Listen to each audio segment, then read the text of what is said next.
ഹരേ കൃഷ്ണ. ഗർഗഭാഗവതം അധ്യായം 13. പ്രഭാസതീർത്ഥാദി മഹാത്മ്യവർണ്ണനം.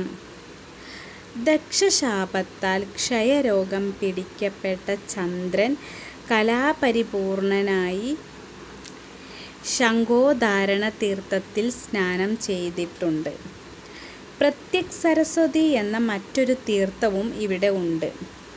അതിൻ്റെ തീരത്താണ് ബോധിപിപ്പലം.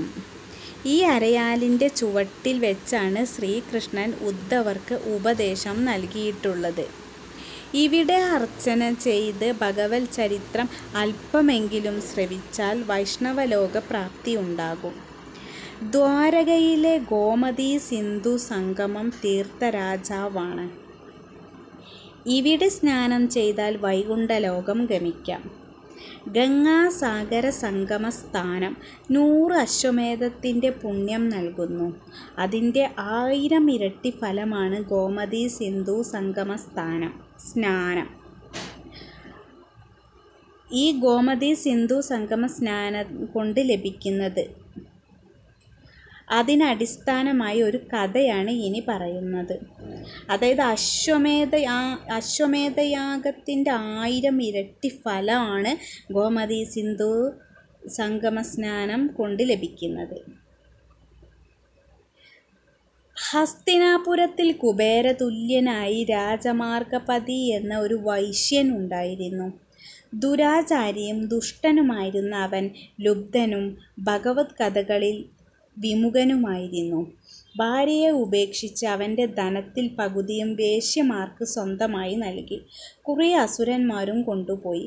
ഒടുവിൽ അവൻ നിർധനനായി മോഷണവൃത്തിയിൽ ഏർപ്പെട്ടു. അവൻ്റെ മോഷണവൃത്തി കൊണ്ട് രാജാവായ ശാന്തനു അവനെ നാട്ടിൽ നിന്ന് പുറത്താക്കി. അവൻ കാട്ടിൽ താമസിച്ച് വന്യമൃഗങ്ങളെ കൊല്ലാൻ തുടങ്ങി.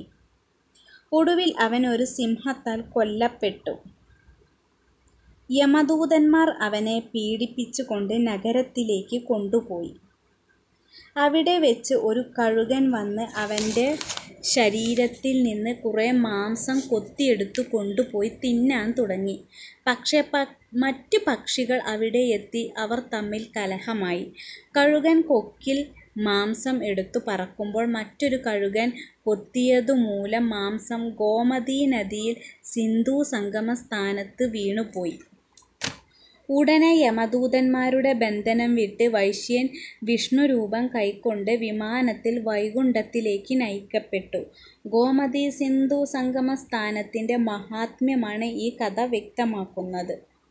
ഹരേ കൃഷ്ണ.